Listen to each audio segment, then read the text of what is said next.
28mm RPG here, and part of the gang. What we're gonna do tonight is a little bit different. We're just gonna go do talk about Traveler and Theater of the Mind and that sort of stuff.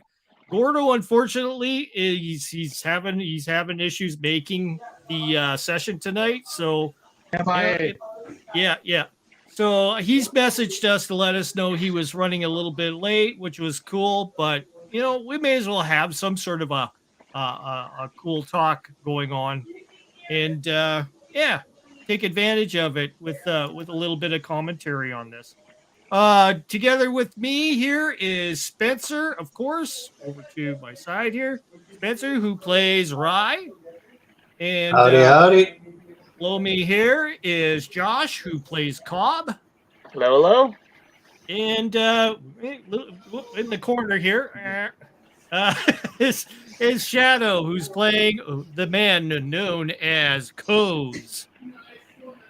Good evening, everybody. Yeah. So I know, Shadow, you are planning on running a game of Traveler. And that is correct, sir. I'm like, what do you think is going to be something that you might be concerned about with Traveler, that you might be like, Rick, please tell me what I need to know. There's I've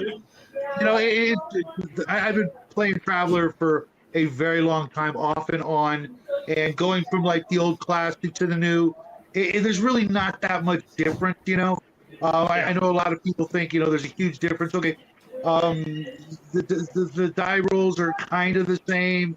The skills are, have only been improved. The rules, mechanics, it's all a more streamlined thing.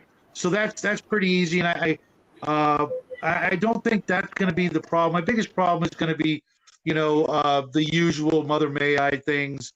It's only going to be a two-shot over on Table Breakers, but I'm gonna drill it into them when making up their characters, which are actually just converting their characters from index card RPG from Jade's game into a Traveler format. Dade and I already made up his character, and it took about an hour. He's got it. He's not thrilled. He would have preferred a few things different, but he's running a psionic character, which is, if you run it by the book and you're a full psionic throughout all your terms, you're gonna be lacking in some stuff. It's kind of like running a magic user, in other games. You're not the combat monster. You're all the this guy, and that's huge in Traveler. I mean, the things you can get away with and do will far surpass the other things that other characters can do. So I'm just really mostly worried about them, understanding the mechanics and not doing any of the Mother May I's, and try to embrace the full immersion kind of RPG thing, and I'm only getting an hour and a half roughly in an hour and a half session, with the intros and the outros. So and they're all, I'm going to call professional gamers. They've been doing it for a very long time. Not everybody needs to get paid to be professional, in my opinion, when it comes to this hobby, because if that's the case, there are no professionals. This is the tiniest, minority of gamers that can, say, we want to get paid. Shut up. Yeah. Who cares if you get paid? You got the greatest hobby in the world. That's the reward, getting paid. That's the thing. If you are getting, I think if they can kind of get themselves into that idea of the theater of the mind, being immersed, doing the no out of character talk, I think they will find the value of the game itself coming out in their experience of it, which I hope they do it, because now we have a few extra guys out there giving examples, like Abe from Talking About Games. What's happening, Abe? Yep. Yeah. And also with the Black Lodge gaming guys as well. They showed a really good guys. I should I should get to know them as well. You know, all the help and inspiration we can get and give to each other is Yeah. massive. It's And a massive benefit. And the cool thing about it was I found by watching their games, and I did post the links in our Discord, so we could kind of see and trade ideas. There's a lot of difference between our styles as well, mainly because they're running a longer game session. They can have a little bit more exposition going on in some of their stuff. In same thing with Abe's game as well. There was a little bit more time with the characters. Me, I'm kind of like the people that are watching this are gonna learn who these characters are by example, and that's how I want my players to feel, that they can kind of slowly get into their point of view as a player. So that's the way I kind of look at it. But I'm trying to. Does Abe have live plays? He did have a live play with C4Crispy and this other guy, and they did a really good job. I'll have to send you a link on that one. I'm stubbed. I'll just go check him out after the show and see what he's got going on. Yeah. So what I find is very helpful in Traveler is keep it simple. Keep it very, very simple. Keep your plot hook very simple. Like we were talking once before. I think we mentioned the like the movie Pitch Black. There isn't a whole lot of concept behind Pitch Black other than a ship crash, and then they need to get to one point to get the power modules from the other part of the ship and bring them back to their ship. And in the middle of that, they encountered the alien creatures that eat people, and plus there's an intermix of with each other, with the bounty hunter and Riddick himself, and that whole dynamic of that entire adventure really comes to life in just such a simple concept, and that you have to kind of keep in the idea of Traveler as well.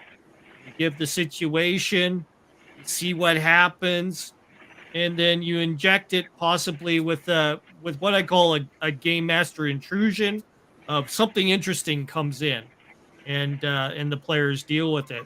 Even if you started with just an idea, you know, even just a simple idea, and you bring it through Traveler, and then the idea expands into something different, and then something different after that. It's sort of like one session at a time, and it always seems to mold and change as you continue on with your one idea. Yeah. And then the different ideas that other players bring into the game changes everything and molds into a full-fledged campaign.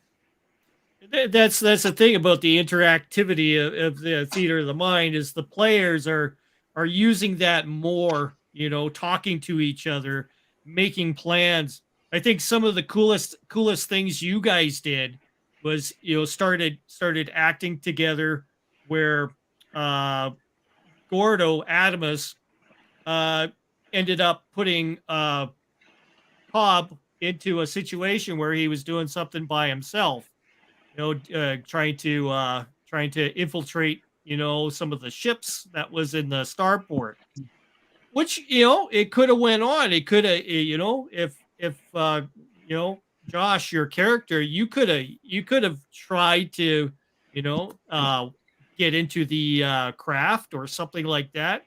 It was entirely up to you to decide what you were going to do. So, I mean, I think you were thinking maybe to be playing it safe and not getting yourselves into trouble at the starport. Maybe that was what you were thinking. Do you have any insight on what you were thinking at that time? Just seeing what I could get away with, and the dice didn't really cooperate, so we went with the roles and got out before things got too hairy. Yeah, yeah. I mean, yeah, there was a couple of meh rolls that you did, so yeah, it was one of those situations. But Didn't really want to you tangle with didn't. the droids at the time.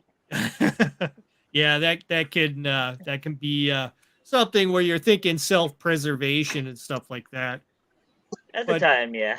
yeah, I mean that's part of some of the games out there is it ends up being a self-preservation to a point where the players are trying to win the game, and I think that's the wrong way to do it. You know, Yeah. it's if you're gonna go out gloriously, just do it. Just go out gloriously. Yeah, you know. Don't try and beat it. Just do your thing. You know. Do your thing. I mean, if you're gonna die, you're gonna die. So So it's die kind of with your boots on. that's Right. right. Yeah, instead of just cowering away from stuff like that. I mean, you could play it that way too as a character, but I think that's where a lot of the newer players out there kind of fail in their gaming is wanting to win the game and whatever that means, getting all the loot. Why? And and if I can relate to that one, I think I am playing with a bunch of new players. And my D&D session that I have with my kids and his friends and stuff like that, yeah, they'll spend 8, 10, 12 hours playing this game, and I'm like, what are you trying to do? You're running from battle, but yet you're wanting to loot. Like you don't want to get in there, like they're playing it safe. They want to they win the game. They play it safe, and honestly, it floors me the difference in the way we play as a team compared to the way they play as a team, and where our DM is trying to take us. And it's an eye opener, and it's a shocker to the system if you're used to one way. To be honest, it's entirely up to you where you go. I mean, you instead of like your last session, you could have went to the gas giant. You could have gone exploring some of the other. There's also 2 other stars that I mentioned because it was a trinary system. Mhm. There could have been something happening in one of those areas or whatever. That's the thing is you guys chose to go ahead and approach the main planet and go from there, which is that I wasn't trying to push you that way, but it's just the way it happens. There was other things that I've done in the past, like in your game sessions, that I kind of had an idea of what could happen there, and you guys didn't. You guys ended up just kind of doing the straight line to where you wanted to go first. So, But it wasn't just a one-track mind either. It required the team to come up with a rational decision on where we wanted to go, instead of one person saying, this is where we're going, this is how we're going to do it. Yeah. And Big Bad, if you want to join in with us, you see the link in our Discord there. You're part of our Discord. You can easily pop in if you feel like it. Mm-hmm. This is and give your insight on what you think of some of the session work that we were doing. I know I'm there's a few things that I'm picking up from I'm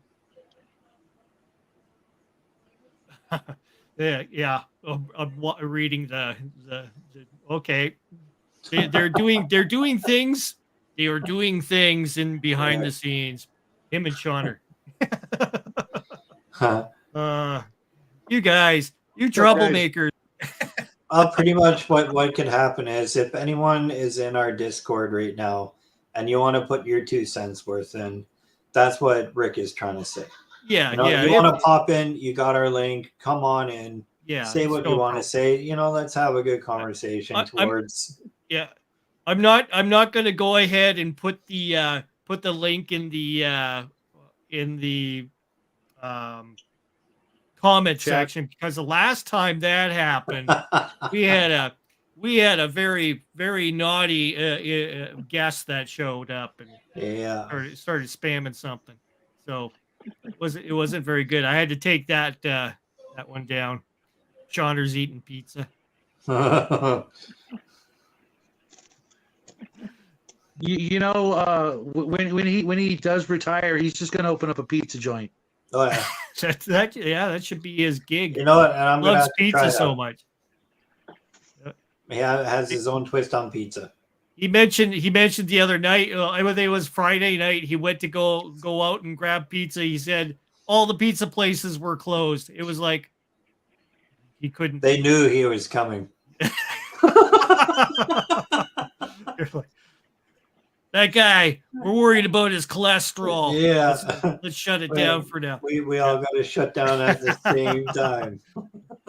Shauner, you got to go ahead and make sure you have some of the, some spare bread. My daughter makes the pizza dough bread. So and then my wife is like, cool. She comes home and brings home a bunch of fixings to put on top of the pizza. Now the question is, have you guys ever tried Bannock pizza? What is it called? Bannock pizza. Bannock? Using Bannock? So Yeah. what is that? Corn Bannock, or it's all without the yeast. So I've made corn Bannock where I've mixed it together and made it into like a pancake kind of thing. Yeah, it's almost like an Indian way of their form of bread. Yeah, yeah. Because my wife is Indian. Well, the proper term indigenous. But like a flatbread almost. Yeah, almost like that, and it's really, really good homemade. I've seen a video recently where they were taking where they took a flatbread like that, and the guy took hamburger and just raw hamburger, put it on top, like smeared it on, like patted it flat. I know it's weird. But then he put some spices on it, and then he put it on a grill. But he put it hamburger down first, let it fry up for about 2 minutes, and then he flipped it so that the hamburger side was up on the bread, and he let that cook while he put the cheese and toppings on there and let it melt down. And by the end, by about 3 minutes of cooking it on that side, he ended up pulling it up and folding it up into like a taco. So it worked. He said it worked out really well because he thought at first it was going to go ahead and make the crust way too hard, on the edge, but it soaked up enough of the juice from the hamburger that it ended up making the shell kind of very soft. And he said it was probably one of the best ways he's eaten a kind of a taco that way, I guess. How do we go from talking about Traveler to pizza to tacos? You know what? It's going to happen. I've been in hundreds and hundreds of streams, and it always somehow, doesn't matter who, it's gotta be like one of the best conversations ever, because we go from, hey, we're gonna talk about Traveler and do a live stream about it, and then we go, hey, have you had pizza like this before? And then we got tacos. Like, hey, welcome, go get tacos. Hey, there's Gordo. There he is. We got the Gordo here. Woohoo! He's live. Look at that. If you talk about pizza, he'll come. That was the magic word, pizza. You betcha. How's it going? Sorry, I'm late. No worries. Good. Yeah, no worries. We're all having a good time here. Yeah, we're just having a discussion. Anyway. Oh yeah.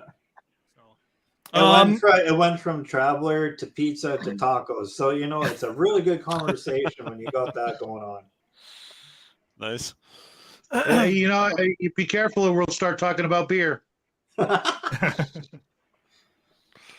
So Gord, have you tried doing this pure theater of the mind with your players? Like, have they? Yeah, we're a little less strict, I guess, with the pure theater of the mind. We do, we incorporate a lot of kind of immersive role playing in our games. Our group tends to be a little bit more enjoys the kind of a tactical aspect of the RPGs when we're in a combat situation. So we we will kind of go back and forth between immersive role play and maybe more of a sort of third person, more tactical view. But yeah, I mean, our guys are all great role players, and they they come up with some really interesting stuff. So we have a lot of fun. But Cool. Do you ever get those people that like to roll the dice just for the fact of rolling the dice? I run a game for a group that I've been going now for a couple of years. A couple of them are friends of mine that have been friends for 20 years or more, and was in the Air Force with them. And then a couple of the other folks, 3 or 4 other folks, we kind of met online. I just put an ad out there, and they're all very, very good. I mean, they play off of each other very well. We have a great time. Everybody, there's no, no one kind of just sort of sandbagging it and just sort of just there to roll dice. Everybody is, part of the role play, and they do a really good job. I run some other games that are kind of just pick up one-shot games with different groups, and it's a grab bag. Sometimes you get folks that are really into it and jump right in. Other times you get folks who are kind of reserved or they don't really understand the whole role-playing concept, and they're just there to roll dice. So it just kind of depends on who you happen to get for that group. But yeah.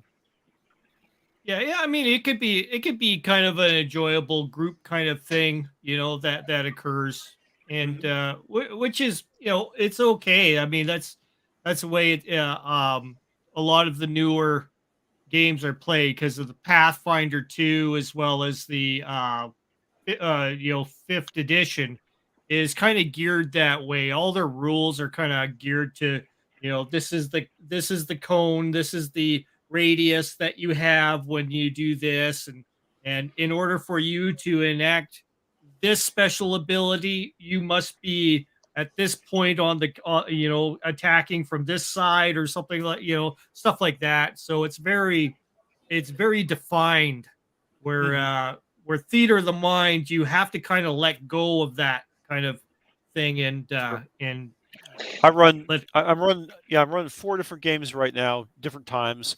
I've got an OSR game using the Hyperborea role-playing game, which is it's based on early editions of D&D, but it's a sword and sorcery kind of Conan the Barbarian sort of kind of grim and gritty setting. And that group, it's fairly streamlined, simplified D&D rules. It's based on AD&D first edition, but it's much different than that. They built on it. But it gives a lot of, it's more DM rulings as opposed to rules, right? There's not rules for everything. It's more about, kind of the fiction of a narrative, and we play off of each other. I mean, I really encourage them it's not about what's on your character sheet. It's about creativity and what your character might be able to do. And then we go through all it. So that one's, really kind of got that more narrative feel to it. I'm running a Pathfinder 2 game, which is more mechanical. And I like Pathfinder 2 very much, but it is very, you can customize your character in a lot of different ways, but it is more tactical when you're in combat. And we're running through one of the published adventure paths in that. I'm running a Cypher game right now that is really awesome. We're using the Strange, which is their kind of dimension hopping setting, or whatever, is one of the first games that came out with Numenera for Cypher. Yeah. And that one is absolutely all narrative, right? I mean, it was completely theater of the mind. The Cypher system. It's very sort of rules light. That was a nice thing about when Monty Cook went ahead and started demonstrating the Cypher system. Yep. He all his sessions there were basically theater of the mind, the whole group together, and he was talking. Basically, they didn't have any map, and I was like, cool, this is what I'm looking for as well. So I want to get back to that thing that we had with the second edition, AD&D, where we didn't care about having minis or maps or anything. We were just doing the theater of the mind thing with Ted's sessions. Yeah, Cypher's a great system. It really is, and yeah, we're in a we've jumped to an alternate dimension or recursion that is 1940s New York, but the Nazis have taken over and they've got hover tanks and it's a crazy thing. We're doing all kinds of crazy stuff, but we're having fun. And the last game I'm running is a Castles and Crusades. It's an old D&D basic module called 𝙏𝙍𝘼𝙑𝙀𝙍𝙍, and but I'm running it using Castles and Crusades, and that's another kind of lighter rules, more old school kind of feel to that system. So pretty much you're just all around with either Theater of the Mind or the new updated dice rolling and stuff like that. Yeah. That's actually really cool to have the mindset of either Theater of the Mind or like being able to multitask in different aspects of the game. I mean, and I think you're right. From my perspective, the thing I found really immersive about role-playing games all the way back in 1982 when I started playing, right, with the basic set that came out in 1982, for me, it was always the combination of the narrative, fictional, dramatic element, right, the immersive role-playing, which kind of is your creative side, along with the mechanical, mathematical, logical side of the rules. Those two things together, kind of stimulate different parts of your creativity, different parts of your mind. And it was the fusion of those things that I always thought made role-playing games, at least back then, so interesting and so addictive. And so that's, I enjoy learning new systems. I enjoy doing, role-playing, I think, is a spectrum. It goes all the way from tactical wargaming, complete tactical wargaming, all the way to live action, LARPing without a DM or without a, even a rule system where it's basically improv theater, and it's a spectrum of everything in between. It's just where do you fall on that spectrum, I think. So at different times, I like to be different places on that spectrum. Just it kind of it serves different parts of what I enjoy. So yeah, we were just talking about that. I think you and I, Gordo, are very much alike. Sometimes, like the old saying, sometimes you feel like a nut, sometimes you don't. Right. Well said. Well, now that we have everybody together, did we want to go ahead and maybe play about a half hour, since it's pretty much what we have left on our time in our session? I'm good. I'm always down for a little bit of rocking and rolling, All good. Yeah, Okay. Okay. Sure. Maybe let we me will do go that. back to the link. Pop Veered on away in from there. me. Yeah. Yeah, well, we weren't planning on coming in here. I got Yeah, you guys may as well just slide in there. Let's see. I make sure everybody is connected here. Assign character sheet to Gordo here. Hey, RPG Grandma, welcome to the show. Yeah, I was going to try and say that too. Yeah, you beat me to it, Shadow. It's cool to have newer people, to my channel.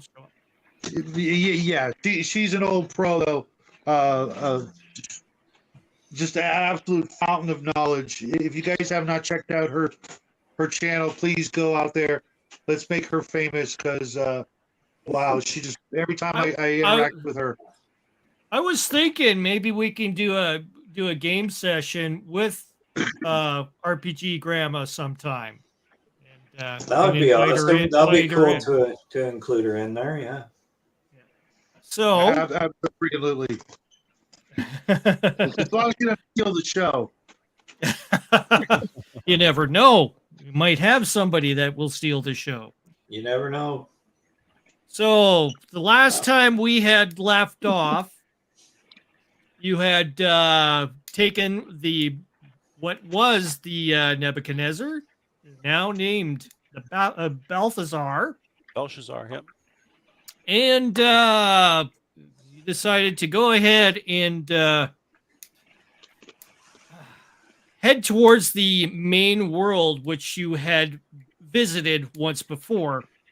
seeing that nothing was actually showing up like it had 20 years beforehand,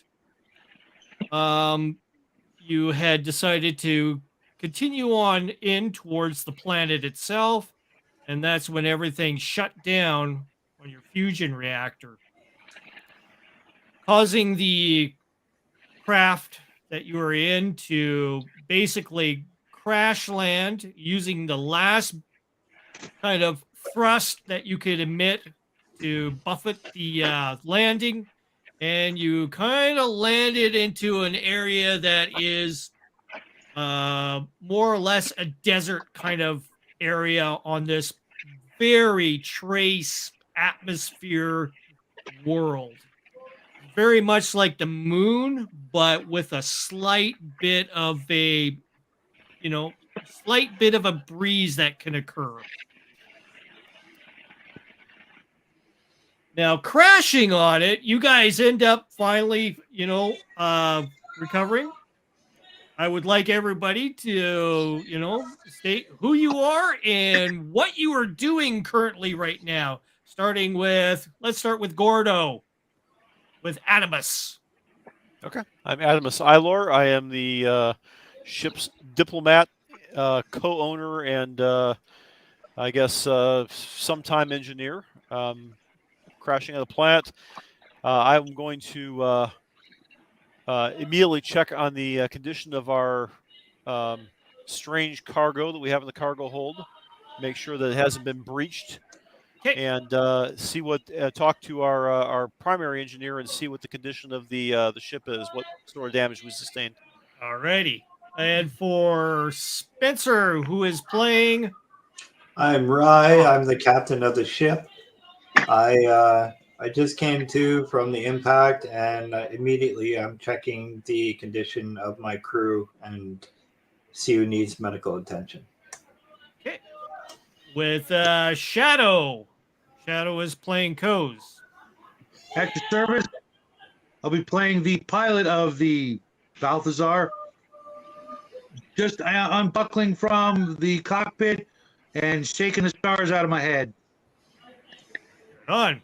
And of course, we have Josh playing. Yeah, I am Cobb Lyson. I'm bounty hunter, currently kind of in charge of security on the ship. And I'm checking to make sure all my weapons are working, and then making sure everything's safe. Alrighty. Starting with Adamus. We'll start with you. Adamus, you end up getting yourself through the hallway of the ship. You can see that there's like several components jostled out of their positions. In the hallway, you can see some of the piping and stuff has come down, and some of the lighting has been kind of hanging kind of precariously.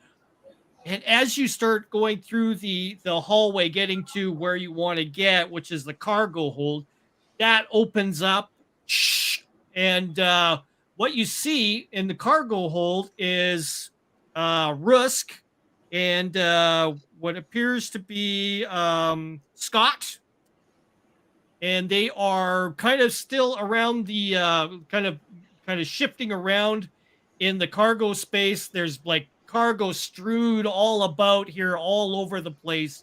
Cartons have been capsized over, jostled, their contents spewed everywhere. There's bits of platinum and gold bars, strewed about the floor as well. There is also light in this room coming from the kind of a power reactor that you have in your cargo bay. Okay. I kind of step forward and say, everybody get back from that thing.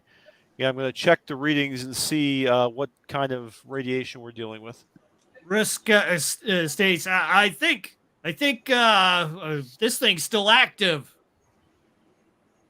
And You're getting a reading from it, and what you're finding is it's stable. You're discovering that there's no it's emitting a power. However, the couplings on it are very, very strange. Like this is something far beyond technology you've ever experienced before. This thing has its own hookups. Seems to, from what your engineering kind of skills are kind of picking up, there's two throughputs and through outputs on this thing by the looks of it. But that's all you can guess from this thing. Okay. I will call Overton. This is Adamus. Can you read me on the comment? Here, crackle. Yeah, we're just trying to fix things up here. Looks like we've blown a couple of mains here with that last burst. Power is still totally dead in our reactor. Any immediate threats to the vessel? Fires, radiation leaks, anything else is going to cause us to go boom? No, negative. This is so weird, he says. I've never seen a reactor turn right off like that. It's emitting nothing coming out of our reactor. It's like someone just switched off the light bulb. Okay. Our cargo is active and stable. We may want to look at using it as an alternate power source, but first let's get a read on the physical damage to the ship. Could you please have your crew take a look at it and get a report to me and the captain? Find out exactly what's wrong with the vessel physically that needs to be fixed. Understand the reactor problem. No problem. Yeah, we'll get a list of all the damages soon to you there, Adamus. Okay, copy that. Rivas is Adamus. Do you read? Yeah, go ahead. Okay, ship's reactor is dead. We've got the engineering crew is going to take a look and try to get a list of all the physical damage. This thing in the cargo hold is behaving a little strangely. It is powered up, and it is currently looks to be stable, but I couldn't be sure. I don't know. It's definitely puzzling. That is a puzzle. How's the condition of the crew? Any medical attention that we need? We're still getting a handle on it down here. Give us a couple minutes. All right, sounds good. Keep me posted, please. Let's. We also need Captain to think about now that we're on the surface a little differently than we expected. I recommend we try to mount a rescue for our missing girl there. I'm working on a plan as we speak. I'm gonna commute with you and a few here once I come up with something. All right, sounds good. So Coach, are you okay? You guys are both in the same area. Coast and Rob. Yeah, Coach, you still alive? You Stirred but not shaken. couldn't have landed that any better. Good job. It's not making any sense whatsoever. Well, you handled it like a champ. You were mentioning a rescue operation. I think not only a little bit of that, but some recon. What's going on seems to be some sort of external draining effect that I've never seen the likes of before. While we're picking up your friend, maybe we can figure out what's doing this to the Balthazar. Do you have any access to any scanners that could scan for anything like that? No, but I was thinking, Jack might be able to come in real handy here. We're going to need some emergency power of some sort. And, I can't help but thinking that there may be, some connection with his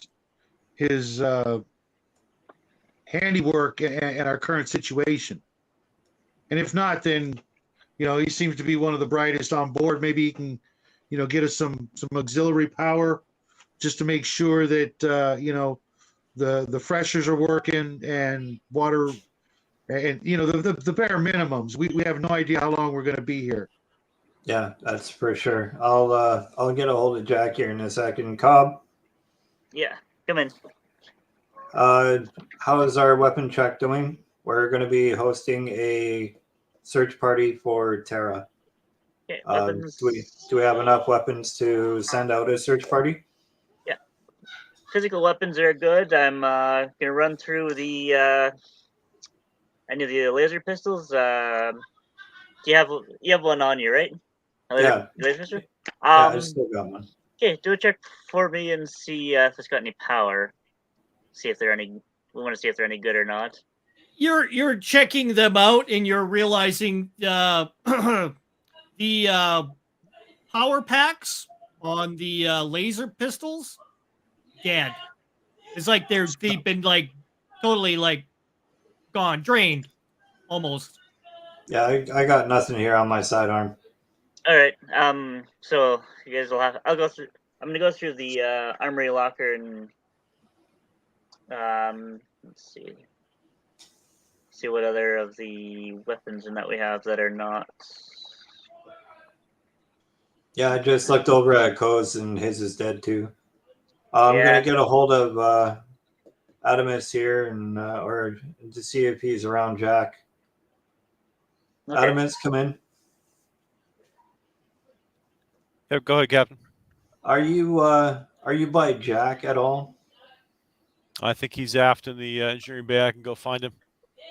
Yeah, go and ask him to see if he can conjure anything up with that weird thing that's glowing in our cargo hold and see if he can get any power out of that towards our ship. Okay, we'll do. Maybe recommend we look at conventional options first, but I'll definitely ask him what he thinks.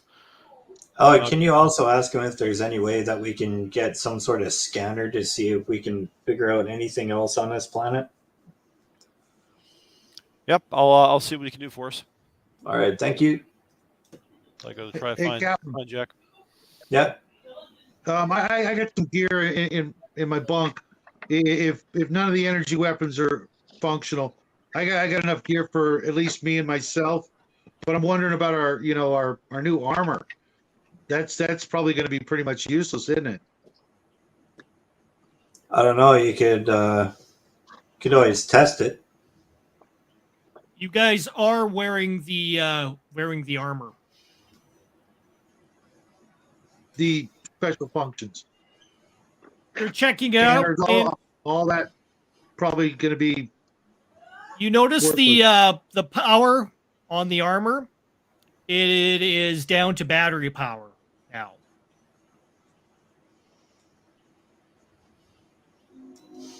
It's reading that they should function for about 72 hours straight before needing recharging. Well, better get a move on then. If it's only down to battery power, then we have to conjure up a search party right away. Any older models that we could use, Cobb, for our search party, since all our electronic weapons are disabled? Yeah, we've got one auto pistol, 2 body pistols, and some three snub pistols, which will be all right. But for Coast, what kind of, do you have some? Yeah, I got a shotgun, an assault rifle, and a couple of grenades. Okay, and they're all slug type projectile weapons rather than energy weapons. Perfect. Yep. So that'll work. And couple hundred rounds each. And let me do a little scrounging around and see if I can't help come up with something else, because otherwise we're looking at a real shoestring budget here. Yeah, Captain, if you and Adamus want to take the body pistols, at least they'll be better than what you've currently got. Yeah, we'll take them. And hopefully, if we run into someone, maybe we can confiscate their weaponry. Well, we'll see what we can do, but we gotta act quickly. We only got about a 72-hour window. The armors will still top bullets, but we won't have as long for any of the oxygen and that kind of stuff. So Well, either which way, we got to try. yeah. So that being said, I'm going to go out and take a look around, do a little recon of the area. If Sounds good. you want to join me, Coase, or Yeah, you want to absolutely. get our gear Let me- ready? Let me grab a couple of pieces of gear. I'll meet you at the airlock in like 5 minutes. Okay, sounds good. So yeah, I'm gonna head out and just start All right, scouting while out the we- area around the ship. While we continue on with the reports of the ship here, let us know if there's anything else that we could do to help outside as you get us ready for this search party. Okay, I'll take a look at the outside of the ship and see if there's any other damage as well, just to kind of. That'll be your plan. And you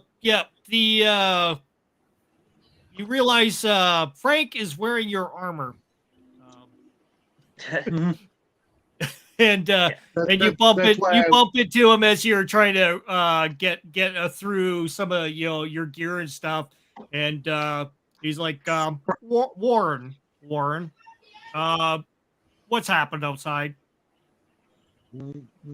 Well, we made it planet side okay, but power is just about non-existent on the ship. Our energy clips for all the energy weapons completely drained. I'm going to my bunk to grab the assault rifle, the shotgun, and some grenades. We're mounting a rescue mission for the previous captain. What'd you bring? Did you got any slug throwers, anything like that? Oh yes, I do have an auto pistol. Okay, keep it on your side at all times. We may recruit you for the rescue mission. He says, Warren, would you like me to disembark this armor from my body and let you take it? Yeah, I got to go outside, so yeah. In the meantime, while you're, He starts if taking there's it anything off. you can do, if there's anything you can do to help out Jack, he seems to be the whiz kid. I recall there are some vacuum suits in the ship's locker, to my recollection. Yeah, we should be good with the power armor. It looks like they got battery life only. Just in case, keep one eye on a suit with your name on it. But if you could help out Jack and maybe the rest of the engineering section to get us some emergency power, we're gonna need it, for recycling the air, getting us water, things like that. If we're here, I will assist. I will assist where I can, Warren. He ends up unshackling most of the armor, and he's handing it to you. In the meantime, Adamus, you are still in the cargo area. Yeah, so I'm sounds like Jack. Well, I don't know that. I'm still looking for Jack.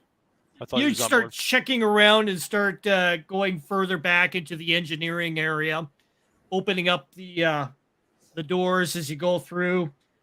You smell all kinds of weird stuff in the air in this area. It's kind of like almost like an ozone kind of smell in the air. It's got that kind of almost electrical but stagnant kind of feel. And as you're going through the power conduits in the engineering area, as you're going, and you're kind of feeling the hairs on your arms kind of raise as you're going past this. But soon enough, you see in front of you, you can see that there is a door to the engineering. It is open, and you can hear Jack and Overton talking to each other, and they're kind of arguing, back and forth about certain things. And Overton's like, I've had enough of you. You're talking nonsense about connecting these whatever you call them, coils that you've made here. It just doesn't make any sense to me, especially when we don't have any power here with the fusion generators. Oh, and he kind of looks down your way. Oh, Adamus. Hey, good to see you. So, hi guys. Jack, what's up? I'm trying to get this thing hooked up, but Overton says that he doesn't think that I kind of agree. We don't have enough power, and yeah, just having some issues. So Jack, what does your contraption do this time? Oh, I was just trying to figure a way to reroute stuff, but Overton says that we don't have any actual power. Is it true? Our fusion reactors are entirely dead? Well, we're gonna find out. Hold that thought. Overton, I need to let's run a scan on the reactant chamber. I want to see if the fusion fuel is still there, and if there's a reaction occurring. Maybe it's a dampening effect, and we're just not getting any energy off of the reaction. I want to see if the fuel's gone or if we still have fuel in the core. It's just not producing energy, or not. We're not getting the energy. Bringing up some stats, and strangely enough, we do have fuel. There is rods in there. There is the reactor core. It's just not emitting anything. It's like somebody turned off the switch on it. Okay. I'm going to scan it and see if I can tell if there's actual fusion occurring inside the reactor core. From what you are indicating, nothing is happening. It's like it's been suspended. It's in it's been entrapped. It seems to be just not emitting. Okay. Okay. How are we progressing on the physical damage? The ship intact, or do we have things that we have to do to make her space worthy? He's like, well, there's we have some outer hull situations. No apparent breaches, but we do have a little bit of damage on some of our air control systems. We're basically on battery power right now.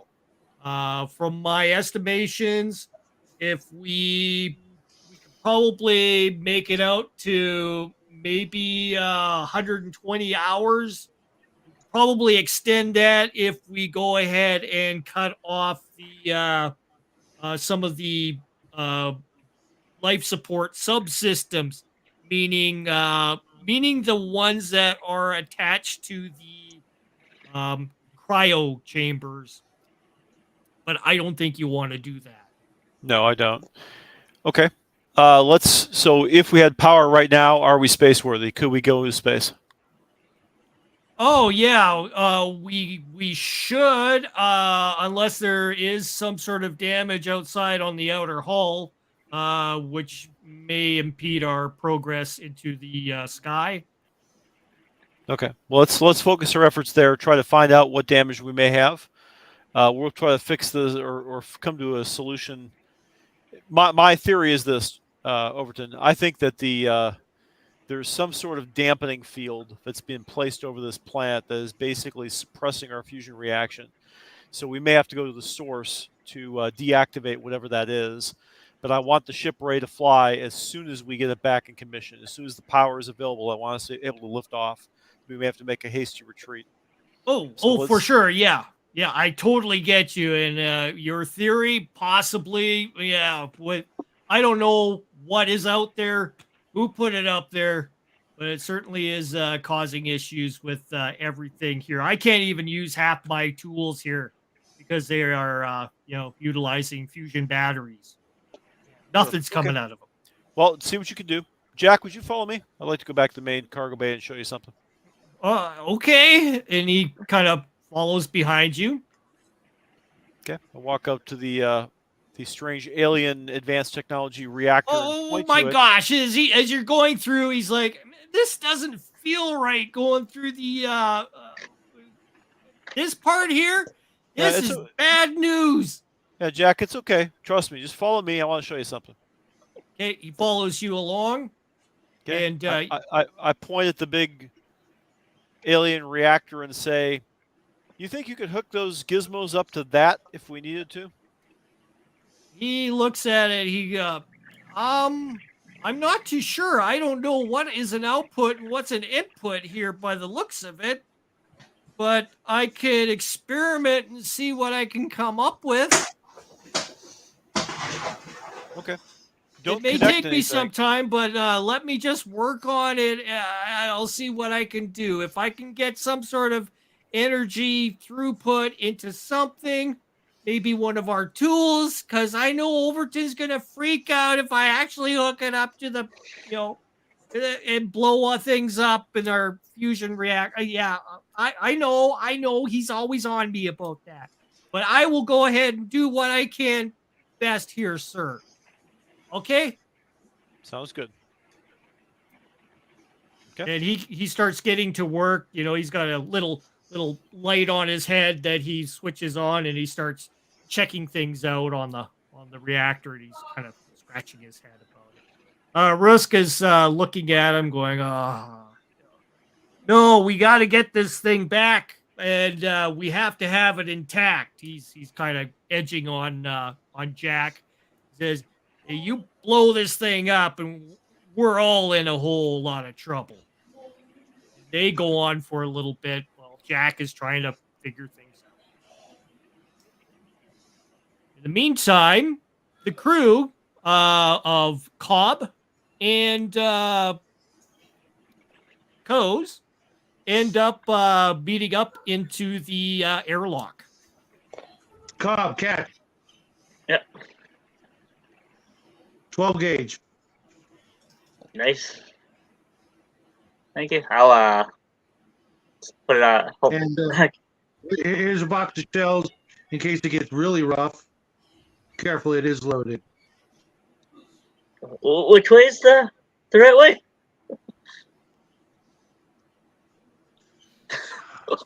These old fangled weapons anyways, right? Yeah. Yeah, I'm just messing with you. I understand. We are in a bit of a situation, but you know what? That was funny. Yeah, so we'll go out and let's go see what we can see. You punch the airlock open, and you kind of get a wisp of this kind of mist comes through, dust kind of flies in. There's like kind of like a fog in the air out here. You can see that the ramp goes down into basically a dust kind of bank. Not quite sure. Looks very dirty out here. You can see that there is a slight glow coming from somewhat northwesterly from your position, according to your calculations. As you're looking out from where you're at, you can also see these spires over more towards the southeast of you, which are poking up into the sky, and it kind of looks reminiscent of almost like some darkened ancient ruins far off in the distance. They're very high up in the sky from what you can see. Okay, well, that's something. Might be our destination. So, you want to go right or left? Well, if it's glowing, that might indicate power. That might be our best bet to get some more power. But those spires are kind of interesting as well. Okay. Well, for now, we'll just take a tour around. Go with the globe. Yeah. Go with the. Well, you know what? Let's do a perimeter check of the ship. Yeah. Make sure we got nothing hanging off our ship that should not be hanging off the ship. You know what I mean? Yeah. Minox and loose wires. Yeah, and check the damage in that and make note of it for Admis and Overton. You start checking over the ship. You notice that there is some fairly substantial damage that you can see on the front. The dust that you are currently stepping in is it feels like it gets denser as it goes, like about a foot deep into this kind of sand substance. The sand itself is very, very light and fluffy as you're walking through it. And you notice that you've got some structural damage on the nose of the ship itself. Appears to be some clogging that's happening on the intakes of either side of the ship. So that has to be cleared out by what you can see. The rest of the ship seems to be relatively worthy of possible flight from what you can see. The buried part of it, you have no idea. You'd have to lift the ship out in order to discover what was underneath there. Okay, so I'll radio back to Admis and Overton and let them know what visible damage there is, and some of the intakes are clogged up, and not sure about the bottom part of the hull. Until you can get this thing flying, at least in the atmosphere, we won't know. And, whoever clears the intakes, tarp them up so that they're not doing the job twice. Yeah. Overton calls back to you and says, "Okay, Roger that. I'll add that to the list." Okay, and Captain, we found a couple different structures off in a couple different directions. Okay, and what are they? One's kind of tall spire, looks kind of like an ancient ruins, really, really tall. The other has some sort of glow to it, potentially an energy source of some kind. Okay. So you're calling which one you want to go for. And other than that, Admis, do you have at least a direction for the signal to find Tara or not? So at least we kind of have an idea of which way. The ship is not currently powered, so I don't have any signal direction for you, sadly. Okay, were you able to kind of get one before we lost power? To at least give us a general direction? Yeah, or as far as picking between the buildings, I don't think I have that information. Okay. It was from this general geographical region, but I don't have a specific location.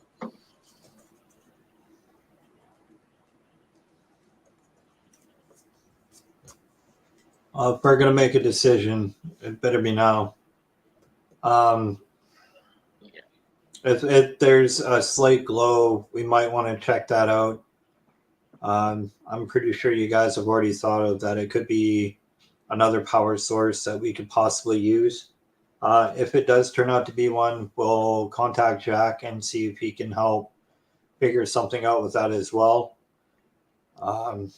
Let's get together and go check this out. Overton reports that he's about to reconnect to the outside antenna with the internal comm system. Hold up.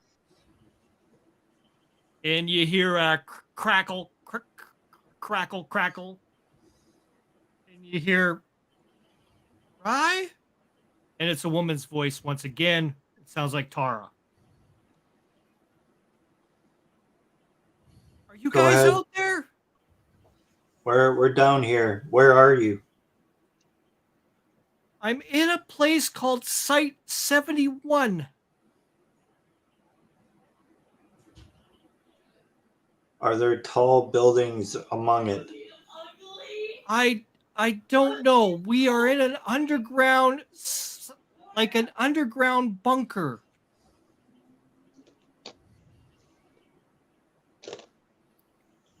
Okay, we're gonna come and find you. We need to know more. We need a direction.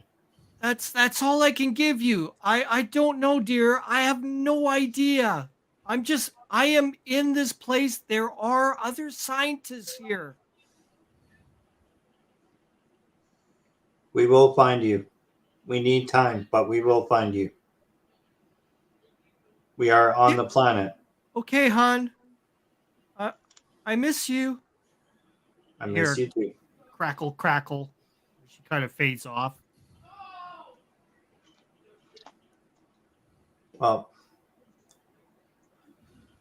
the only place I could stay we could start off with is where that glow is. Everyone ready? Yep. Affirmative. Adamus, I'm going to need you on this. Okay, I suit up in my armor and join them. Okay.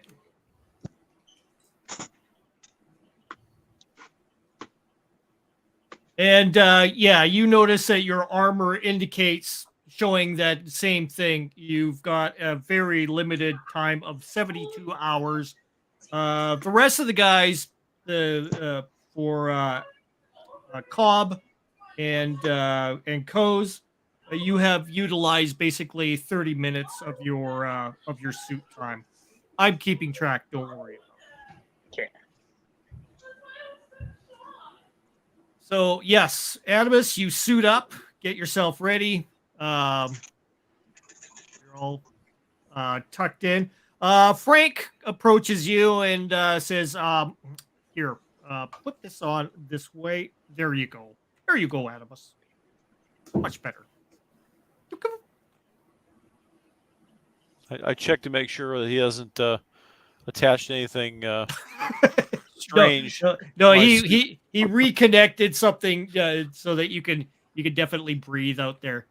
You're quite new with the that vacuum suit kind of thing. Thank you, Frank. Yeah, just in case, I'm going to also grab some breather masks as well, just in case we run out of oxygen. At least we will have Good thinking. It's a good backup plan. some supplemental just in case. The breather masks are kind of like a filter. Mm. Just to kind of give you a little heads up. Okay. The respirator will probably be a little bit more handy in that kind of a thing. Okay. Yeah. Yeah. So I'll grab one of those, and at least we can, just in case. Okay. And we're off. Okay. So it is just 𝙍𝙍𝘼𝙑𝙀𝙍, Cobb, and Gordo heading to the destination. Coming with Rye, or you just stay behind? No, I'm coming with. Okay. Yeah. Very well. Basically, all of our star players here. Yeah, and did one of you guys grab either the auto pistol or the body pistols? I grabbed one. I believe I got an auto pistol. Oh, what was the other one? Sorry, I'll grab the other one. Oh, I got a body pistol. Okay. Perfect. Then there's 2 body pistols and an auto pistol left in the locker if you need to switch it out for your laser weapon, if that's what you have. If I'll you're grab able the- to bring it with us, we might need it. Yeah, I'll bring the auto pistol. Perfect. Everybody convenes into the area in front of the ramp outside. Yeah, you notice, Adamus, as you step out, it's a basic desolate wasteland that you see before you. Once again, spires to one side, off the distance, like spires, like you can't tell. It was like these things are huge and soaring into the sky. The other way, you can definitely see a glow over the horizon.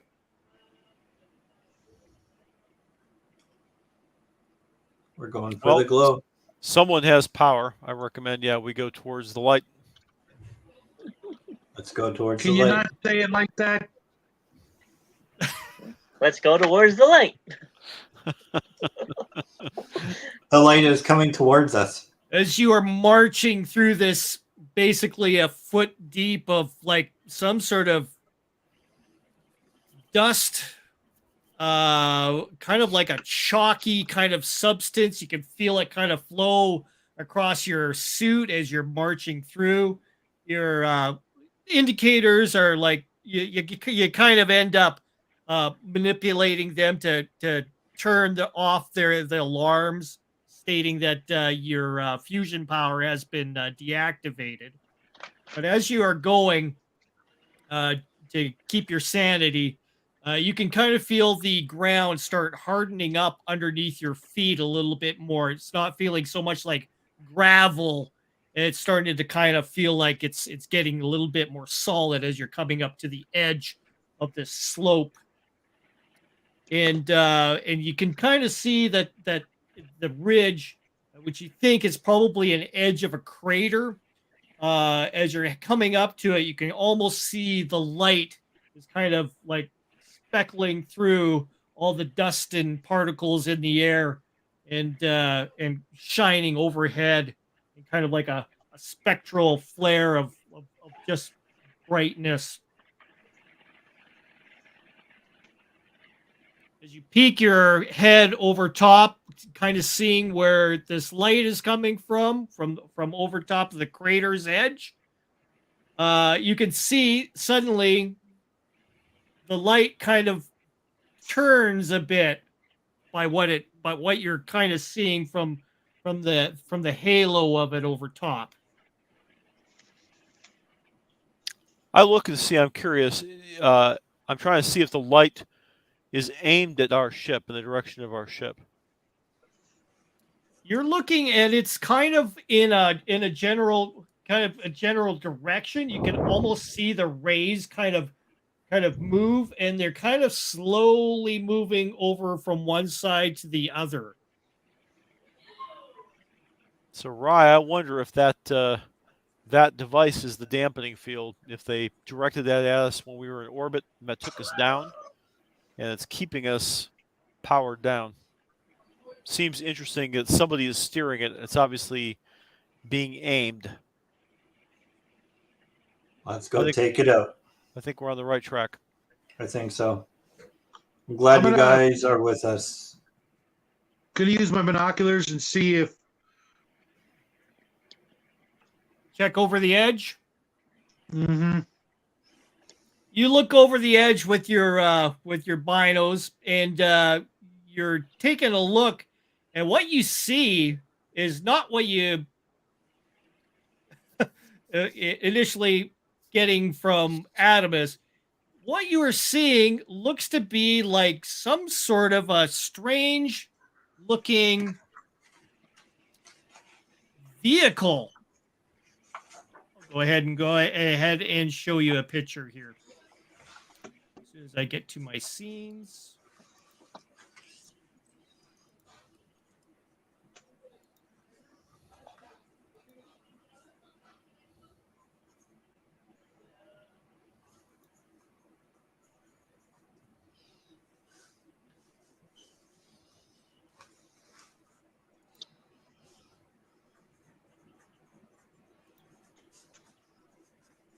That's pretty sweet. Captain, take a look at this.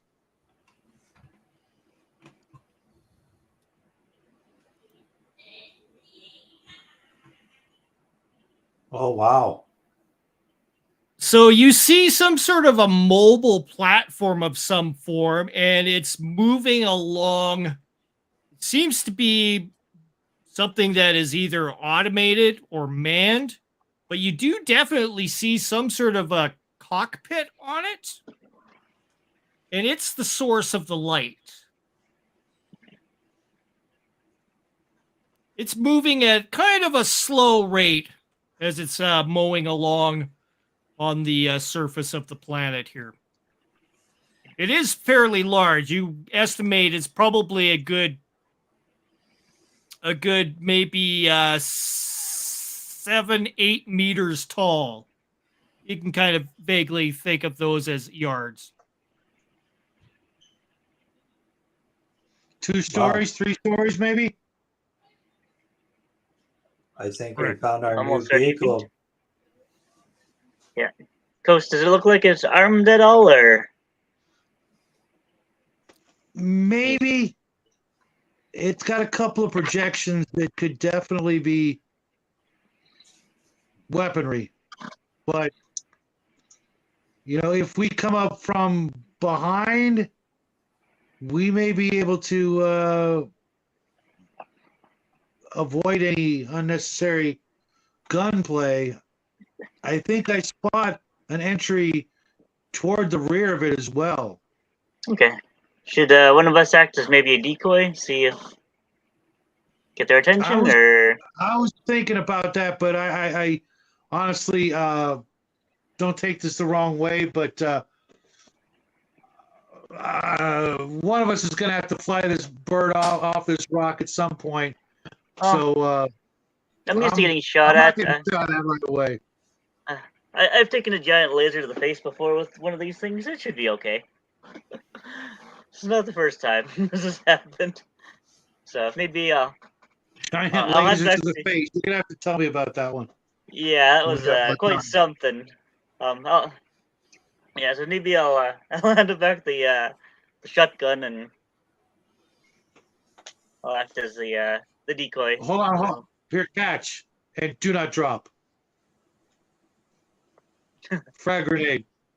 Frag grenade. Perfect. And the most expendable one for this. All right, Your guys, words, we not got a mine. plan. Let's get to it. Let's try and commandeer this thing. Yeah, so I will start sneaking up best I can on this thing. Approaching kind of behind it. We could always try the friendly approach. Ah. Nah. Friendly's out of the question. Considering what they did to our ship, they That's ain't right. friendly. Yeah, well, I'll start kind of sneaking up. See if we can try to get closer before actually You start myself known. you start making your way towards it. The ground is a little bit more sorry. The ground is a bit more solid. Let me take a drink. Much better. Yeah. And and you end up kind of like easily maneuvering your way in behind the this contraption, this large construction, mobile construction. And it's just moving along. It seems to be kind of like approaching different areas here, and it's just kind of stops for a moment, and you hear it grinding, making a kind of like a weird kind of grinding noise underneath it. You can kind of feel the ground vibrate when it starts doing this. Yeah, looks like they're potentially mining, searching for something. Well, they haven't responded yet, so shall we go for it? Let's go for it. Yeah. So y'all want to make a run for it? Yeah. Get up on this thing and commandeer it. Cobb, you are the closest to it. Okay. Yeah, I'll just gonna pop out and make a run for it. Okay. You start booting it towards the the construct, and yeah, you reach it, and it's like a massive like humming kind of vehicle of some form. You can see that there's forms of ladders going up on it, human sized, obviously, from what you can see. Okay, I will scale the ladders and head right for the cockpit. As you're heading on up into the spot, you reach kind of like a flat area. The rest of you, everybody, are you Moving around to the back entrance. approaching? Okay. Yeah, as well as everyone else. I'm up. Yeah, I'm Adam climbing is up the and ladder Ryan. behind. You're Rose. following. You're coming up. Okay, Yeah. you are moving in. So yeah, you guys are trekking across, this kind of a plain, various rocks everywhere. And I should say Cobb is already up on top. Shadow is following, coming in behind. I'm in behind Shadow. Rest of you guys in behind Shadow. So Cobb, Yeah. you notice that there is somebody in the pilot in the cockpit area, and you can see that it looks like just a guy, dark hair, kind of shaved close, and he's just maneuvering like these sticks and stuff in his hands, kind of like these joysticks, and he doesn't even see you. He's just totally like doing his thing. Okay, I'm going to just pull out my I'll just pull out the knife and approach him. Okay. He is still encompassed in like he's in a sealed kind of cockpit thing. Okay, I'll go up to it and check for entrances and. Looks like that there is an kind of like an access hatch in behind the cockpit area, from what you can see. Okay, I'm gonna sneak in there. Open it. Yeah, quietly open it. You maneuver the handle. It's kind of like a kind of latch handle. You go, and suddenly you got this like bit of a blast coming out from it. You notice that there's some lights turning on the inside of it, and that's about it. You can vaguely see, at the side where the cockpit is, you notice this face kind of look over and kind of look curiously at what's going on, and he kind of looks back down towards your direction, and he's like has a surprised look on his face. I just walk in and hello. Okay. You walk in, and what you enter into is kind of like a little airlock before you reach the cockpit. You have the airlock open behind you into the you're kind of just there. The rest of you guys start heading up coast. You end up approaching the ladder itself. Mm-hmm. Rifle slung over the shoulder, as carefully and quietly as possible. Get to the top and then start looking at the opening mechanism. Okay. You start climbing up top. You can see that Cobb has accessed already. He's got the door open, and you're basically at the door, Cobb, to get into the inner area of the cockpit. Okay, all right. Well, I'm got one more door, then I'll be in the cockpit. It's just a driver. He doesn't seem like he's overly armed, and I don't think he's overly dangerous. So, shall I proceed in, or? Yep. I'll need someone else to drive this thing, of course.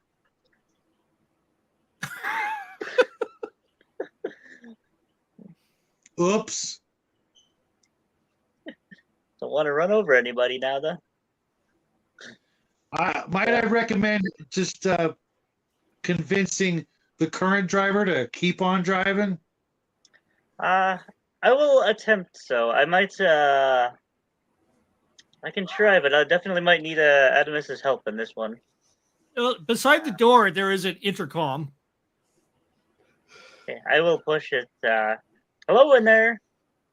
Yeah, it comes to life. You can see some it's got some sort of a thing that pops up, and you see Eshtar Systems on there, and it's like you kind of see his face in the intercom, He's like, who are you? Like, what do you want? I am a friend. Who are you? I'm just a miner out here. I'm just mining. Who are Where'd you mining guys come from? for? Where'd you get? What are you wearing? You don't want to know. It's not so nice out here. It's obviously not nice. There's no air out there. What happened to this place? What happened? It used to be like a city, a whole bunch of spaceports. What happened to it? What? You were here like long time ago? I've heard stories from my old grandsire from 20 some odd years back or more. Okay, hold on.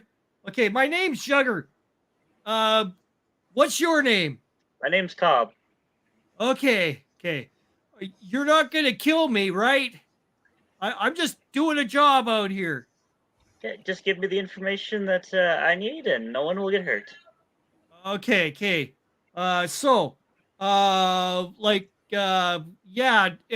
There's just little pockets of us people on this planet. I just do what I do, mine some ore.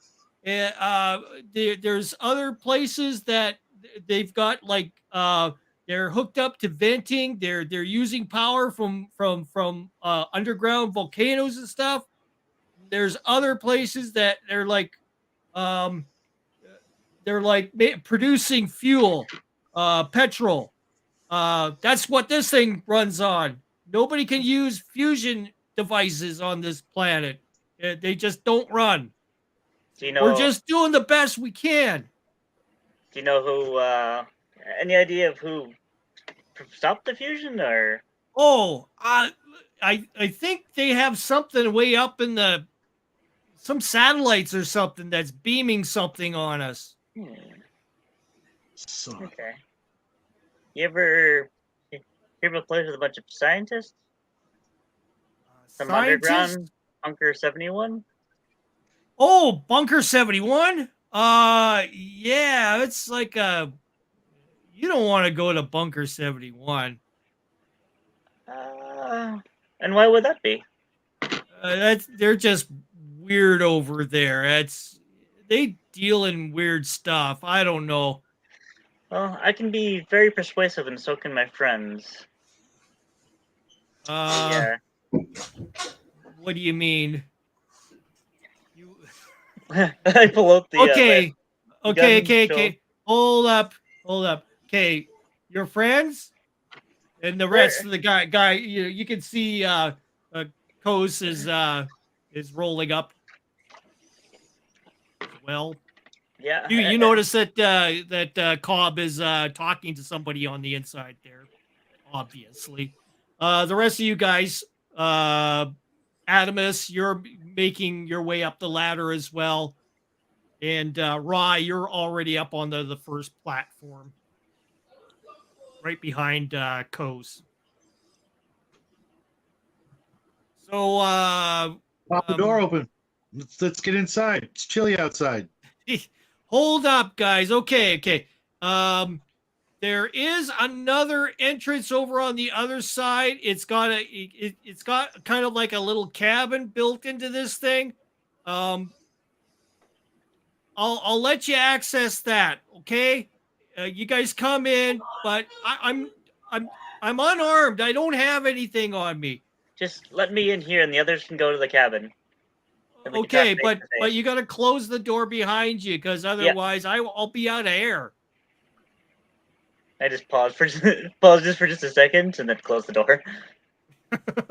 Okay, you shut it. Basically, Kos, you see Cobb close the door on you. Basically, there's only room for you by yourself, Cobb. Yeah. And you hear it compress. And he says, "Okay, here you go." You hear it disengage, and the door pops open, and you see him face to face. Suddenly, he's like, he's got his hands up. I'll just come in and pop off my helmet. There, it's all good. We want some info. We let's just say we ran afoul of that little fusion thing up in space, and they're kind of stranded here. So Oh, okay. I thought I thought that it was a meteor or something that came down suddenly. That's at least my sensors indicated that something landed close by. You have a ship? kind of, sort of. Right now, we can't exactly get off this rock. Oh, okay. It's fusion reactor you have, eh? Yeah. Yeah. Yeah. Well, that won't work around here. Yeah, everything's powered by like oxidizers and petroleum. Yeah. We're running on, diesel here. Fumes. Okay. And while this is going on, I'll have him patch the others in so they can hear everything that he's saying. He says, okay, so there is a hatch down over here, and he kind of pops it open, and he says, down there's my cabin. It's kind of like a big room down there. Tell your guys to access the other airlock on the other side. They can come in. Okay. As long as you guys aren't here to kill me. No, as long as you were friendly. There are others, perhaps not so much. Oh, yeah, there's lots of unfriendlies around here. There's freaking lizard guys that I don't know where they're from, but they're like scavengers or something around here. They wear weird armor and stuff. I hate to say it, they're but hostile. they're the ones who most likely caused this whole problem in the first place. We've encountered them before. Oh, no. He's like, no. You got it all wrong there, bub. He's like, the things that came first, I think they're from a place called Foul. Those guys. We've also dealt with them. Not friendly, that's for sure. We kind of sort What of. is the direction of Bunker 71? He sighs. It's fairly far from here. You got to go to Junction 9, which is not far from my place. I can drive you to my place, and you can take the terminal from Junction 9, and it travels underground. Sometimes you have to watch out when you're traveling underground because there's like they have a train that runs through there as well. It's like a subway system down there. And that goes off onto Carter's Post. Further on from there, you'll end up the Site 71. Nobody really goes that way. They're working on weird stuff. Oh, we need to go that way. We need to have a few words with the Take it as far as the terminal. Yeah. No problem.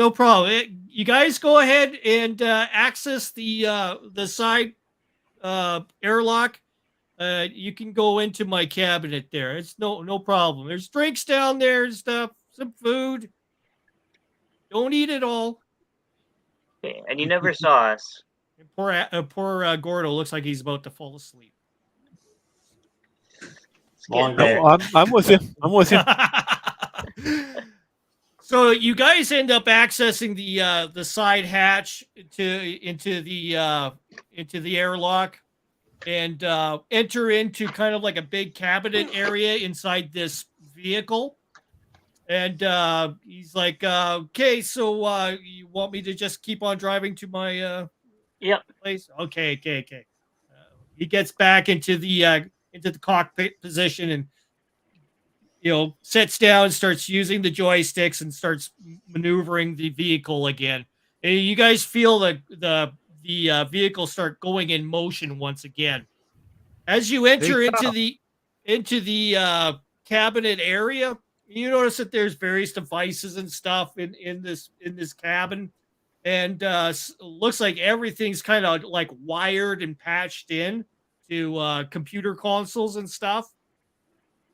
You notice on the computer console pops up Eshtar systems, and it's like, showing you like little kind of like splash screens, and there's little things that you can touch on the screen in order to bring up little things. Hey, Cobb, Yeah. what's this guy's name?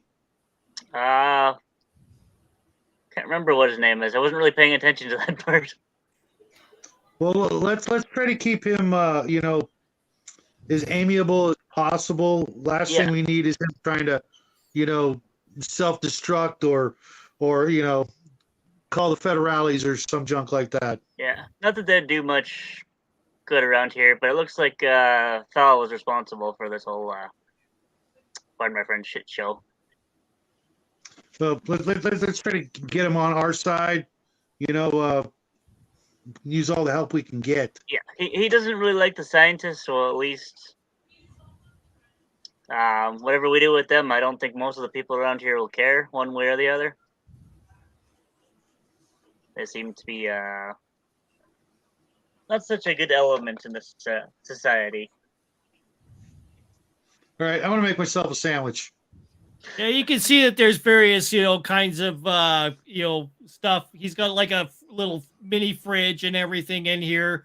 There's also water. It's kind of, messy in here. There's a blanket and everything. And like I say, there's computer consoles, kind of the monitor systems here. This looks like really old technology. Like you haven't seen CRTs for quite some time. Even worse than what we saw on the alternate Earth. It's pretty darn close to what that was. Yeah. Oh, Jack would be right at home in here. But yeah, you do notice, yep. Like I say, computer console, that sort of stuff. Just you end up making your sandwich. It's kind of like some sort of a pasty kind of stuff that you scoop onto some bread. What looks to be bread. Vegemite. It's a wafer. It's like a waffle wafer. Spread some stuff. Mushroom, bread. And it tastes like, yeah. Can't believe it's not butter. You can't believe it's not food. Hey, what are you doing with my acne cream? No. Oh.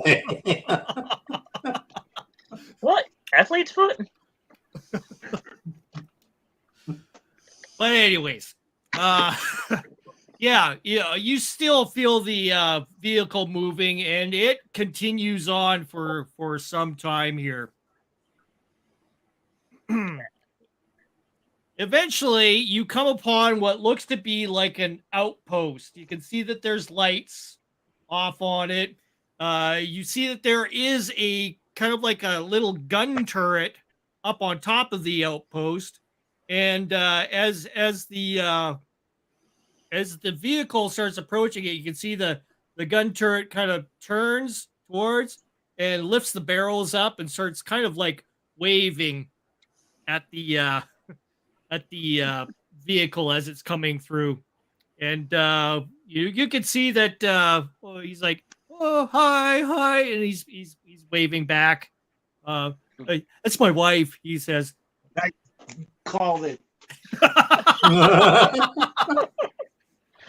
And he's like, honey, we have some guests. And she's like, what? Guests? Out there? Yeah. They start kind of like conversing back and forth from what you're hearing there, Cobb. She's adamant she doesn't have anything ready for supper or anything, let alone for guests. And that's basically the gist of that conversation that you're getting. So he goes ahead and starts pulling up into this area where you can see kind of like this doors start opening up in this hangar area, and the vehicle itself starts trundling up into the inside of some form, like inside the compound itself. Looks to be like something that could close and possibly contain air inside, be some sort of sealed area.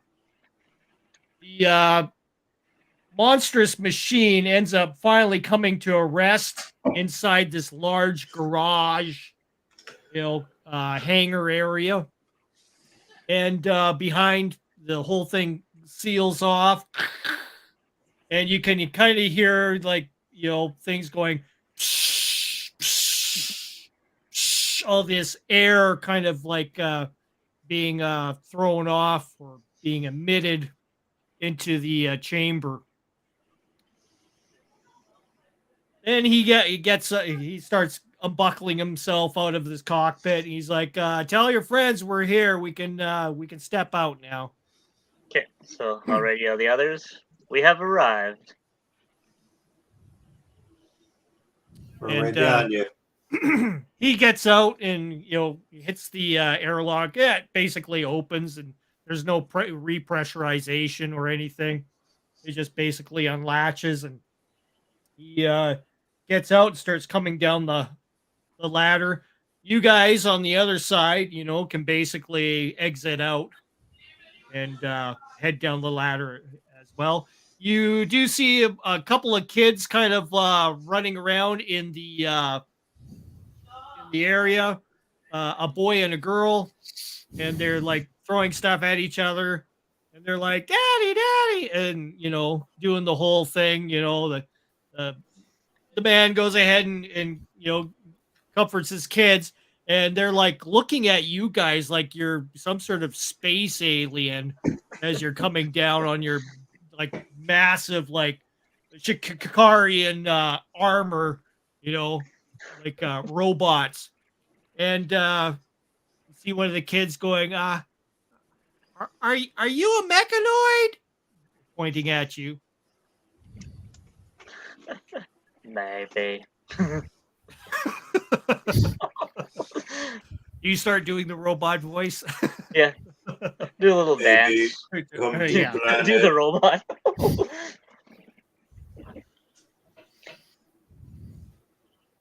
He's like, yeah, hi guys. He's puts his hand out. My name's Jugger. At least that's what everybody calls me. Yes, this is I'm Adam Asylor, the public relations of our little group here. Thank you for allowing us to come with you to your fine home. I hope we are not intruding. I did want to ask. We need a way to get off world, and our ship is affected by whatever's in space. There must be some method of space travel from the surface. What? Okay. Well, yeah, that's a trick. Hey, kids, go help prepare some meals with Mom. Yeah, I got to talk to these guys. Okay. They all run off and, "Hey guys, I'm back in the way. I swear." And, as they're running off. And they take off. He's like, "Okay, guys, there's no way off this planet. Nobody's got anything that will fly up or anything right now, as far as I know. Anybody that's come down, like those crazy lizard guys, they're stuck here as well. So, Are you a native of this world? oh yeah. I remember way long time ago when this was a functioning place. They used to have like he points way over to where where those spires were, and he says, "Yeah, that used to be the starport." And your brain is starting to put two and two together, and you're kind of recognizing the spire-esque kind of things from your recollection of being here long ago, and this was one of the areas that you landed on. He says, "Well, that place is kind of abandoned right now, and nobody's there. It's had they use some sort of a weapon on it, and usually when people go in there, they don't last very long afterwards, and they just die. so nobody goes there. Radiation? Yep. Something happened. It's it's some sort of effect. They can't figure out what it is. It's some sort of technology that's way beyond what we had at our time, at our prime. He's like, Does your planet have any um, enemies that you're aware of? Other worlds that might wish you harm?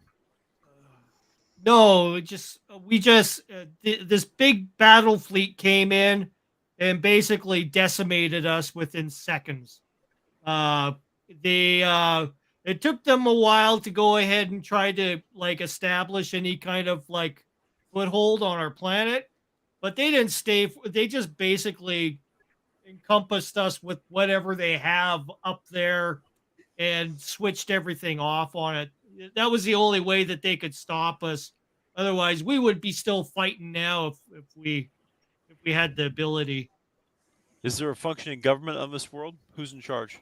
It's not. I mean, we get notices and stuff. Everything's hooked up through computers here and through wiring and stuff. We've done this for the last, 20 years, right? It's been a while. Yeah, they 20 years ago they pretty much hit us. And do you have any natural resources in this world that could create a chemical rocket? Oh, maybe we do have there's a depot. They create fuel. There's there's other places that create food. So I just go around finding like minerals and deposits, and I try to trade them off for a little bit of fuel, a little bit of food, and yeah, I just drive my contraption here and try to keep it all in working shape. Captain, you guys- we could try to trade for some materials to make rocket fuel. I'm thinking of either creating a missile to try to take out one of those satellites and give ourselves a window to get off the planet, or to outfit the Nebuchadnezzar with the chemical rocket backup to try to get us airborne, get us in orbit.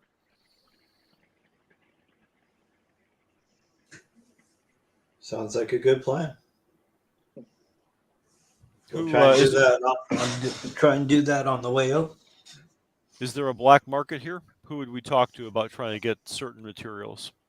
Black market, we just negotiate with each other. If I need something, I usually go to Junction 9. That's a little bit of a place where there's still it's kind of a town, an underground town. You don't have to go outside to access. I have a tunnel that goes directly to it. I think we start at Junction 9. That's close to where we're trying to go anyway, right? Is that the same direction as Junction 71? Oh, if you're heading to Site 71, you're gonna have to go through Junction 9 or travel over on top of the surface. We'll start with 9 then. Yeah. We'll continue on to our mission. Is that all you need of me? Like, I could guide you there or drive you. I have some vehicles downstairs charged up. I can take you down after we have a meal. And what would you ask for payment? We're limited on our resources at the moment. Oh well, I gotta deliver a little bit of a shipment of some minerals anyways. So I mean, I could give you guys a lift. I'm not too worried. I'm gonna be going that way anyways. That is mighty kind of you. Yeah, I was just going to say that, yeah. Provide security for you. If Yeah. necessary. Oh yeah, you don't. There's hardly any. Sometimes the lizards find a place in and cause ruckus, but we usually try to take care of them as quickly as possible. mean, what you guys are wearing, holy, I haven't seen anything like that in such a long time. I suppose those things are slowly dying on you, aren't they? Yeah. Well, it seems Unfortunately, the time is of the essence. that you have power.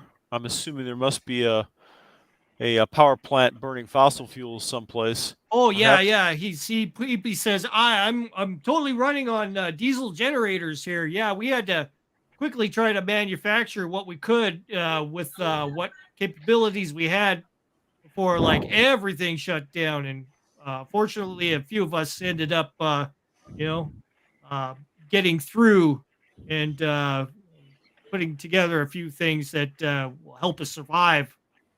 Do you mind if we try to recharge these suits using your household power? He's looking them over and he's like, well, I might have something that could we can do hickey along with here and hook them up. I have a bunch of wires over there and some plugs. We can see what we can gather out of there and work on that. Any of you guys good with electrical stuff? No, I've got a bit of skill. I'd be happy to look at it. I'm going to try to put together some sort of an adapter plug, and I'm going to see if I can make the generator run at a basically overclock the generator, run a peak power output. Try to speed up the process. Okay, give me a electronics roll there, please. Okay.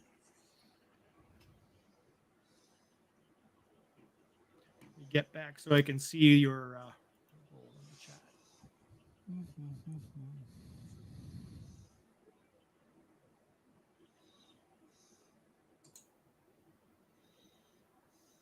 There it is. Okay, you managed to go ahead and manipulate some of the wiring and stuff. You go ahead and make yourself a suitable plug that will work with the a positive, negative, and a ground, and you get it all kind of situated together to make the plug, and you plug it into try it with one of the suits and connect it up. You end up creating the ability to charge, but it's not going to. It's going to be basically a trickle. You're kind of stumped that he doesn't have anything that'll cause like a like a capacitor loading to force more power into it by what you can see with what he has here. Okay.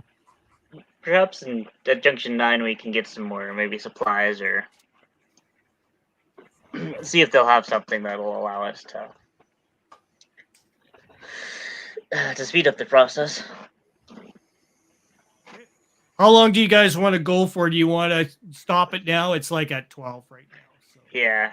Yeah, we should probably stop here and we'll continue on our charging quest next week. Alrighty. That's what we'll do. Yeah, it's kind of getting late here, so I suspect we need to give it a break. But cool to have you back again, Gordo. Awesome. Yeah, I appreciate it.